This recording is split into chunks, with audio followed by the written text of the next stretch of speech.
Hello and welcome to Console Classics 101.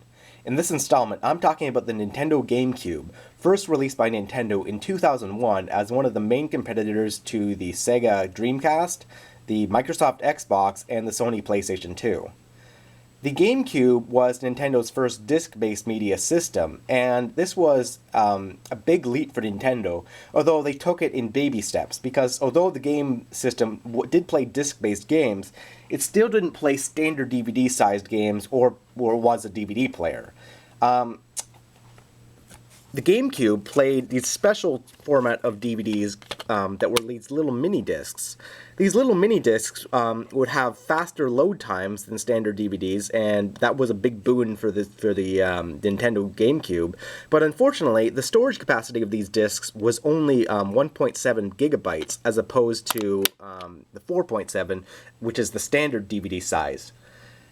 Since the GameCube had these small discs, this meant that anything that was extra, such as unlockable movies, interviews, developer interviews, trailers, game demos, things that you normally find on PlayStation 2 or Xbox discs, were not typically found in the GameCube versions. This meant that if you ever were going to get a multi-platform game, you were probably better off to get either the PlayStation 2 or the Xbox version, simply because the GameCube version was usually gypped of whatever features. Sometimes online multiplayer functionality, sometimes it was single-player stuff, sometimes it was just, superfluous crap. But regardless, the GameCube version would always be, your weakest link. Despite this, the GameCube is still a worthwhile system to pick up because of how many unique games that you can only find on the GameCube that are not on the PlayStation 2 or the Microsoft Xbox or the Dreamcast.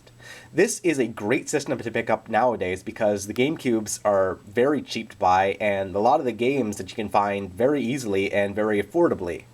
So let's talk about the system itself for a minute. If you flip over the system to the back, you'll see this weird handle. I don't know why Nintendo put this handle here. I mean, I guess it's so you can pick it up and carry it around, but I don't know why you ever would, because the GameCube is not a very heavy system, and it's not like you would be carrying it around like a lunch pail, so why the hell would they put this handle in there? That's always baffling to me. If you flip over to the back of the system, this is where the power cord goes in, so it has an external power supply, just like the PlayStation 2 and just like the N64. That's kind of neat because, you don't have to have a power supply that is, built into the system that you could worry about overloading and causing damage to the system. And also, it's not right at the power bar level, so it's somewhere in the middle between the cord where it plugs in and where it plugs into the socket. It uses the same multi-video out cable as the Super Nintendo, the N64, and even the Japanese AV Famicom.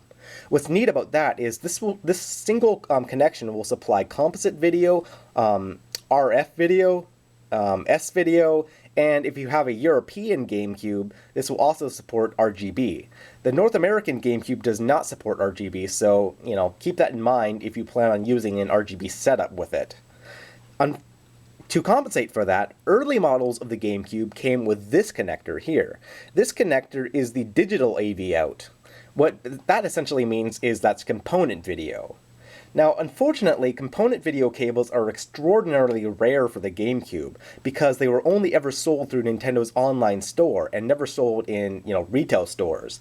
And because of this, no third-party developer ever came by and made a component cable for the GameCube. As such, to find one nowadays, you're probably going to be spending, through the nose for one of those cables. As such, I don't even have one, and I have a lot of stuff. So, let's look back to the top of the system here. The top of the system has these three buttons here. 3 buttons, I should say. This is the power button. This is a reset button, and this is the open button. The open is how you open the tray up.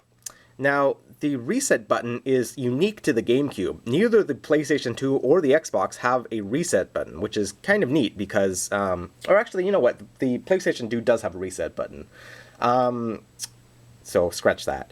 The reset button is kind of neat because you can simply press that, and restart your game without having to go back to the BIOS setting of the GameCube and, have to, go through its internal menu. The system has 4 controller ports and 2 memory card slots. The memory cards are required if you plan on saving your game data. These little memory cards, unlike the PlayStation 2 and Xbox memory cards, are not measured in megabytes. These are instead measured in blocks, which is a very odd measuring system because it's always, superfluous. How many blocks? It's a 59 memory card. Like, GameCube games will tell you how many blocks they take up. So if you look at it, they'll always say, right here, such as this one uses 11 blocks. There are third-party memory cards that you can buy, but generally speaking, you'll probably want to stick with the first-party ones because the third-party ones, depending on the brand, can randomly corrupt your game data.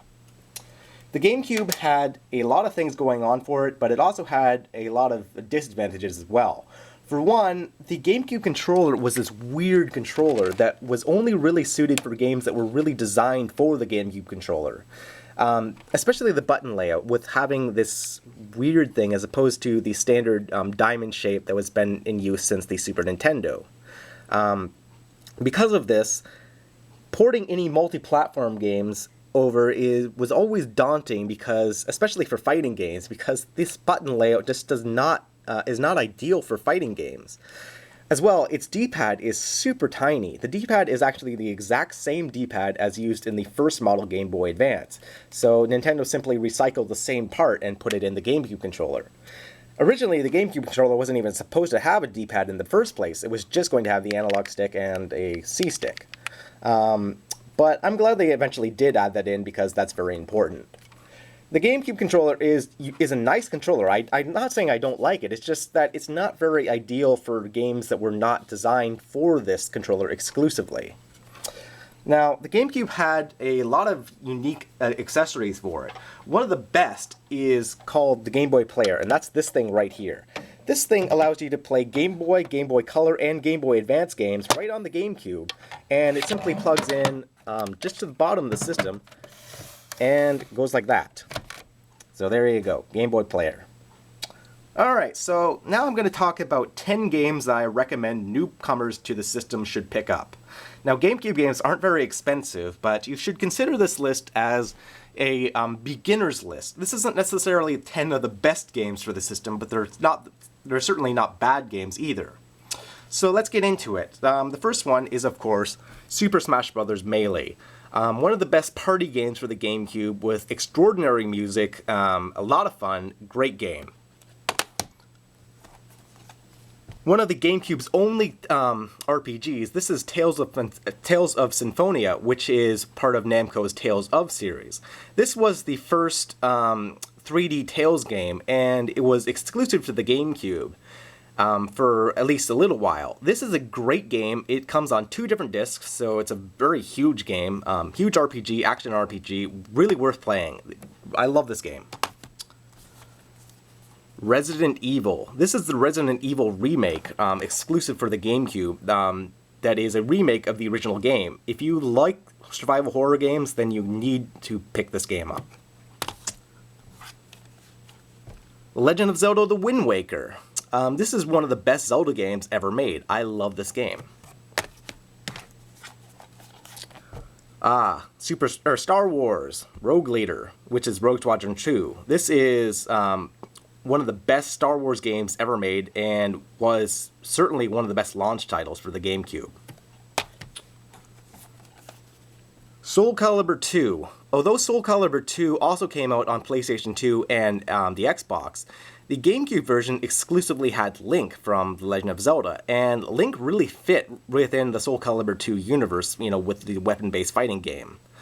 This is a great game to pick up.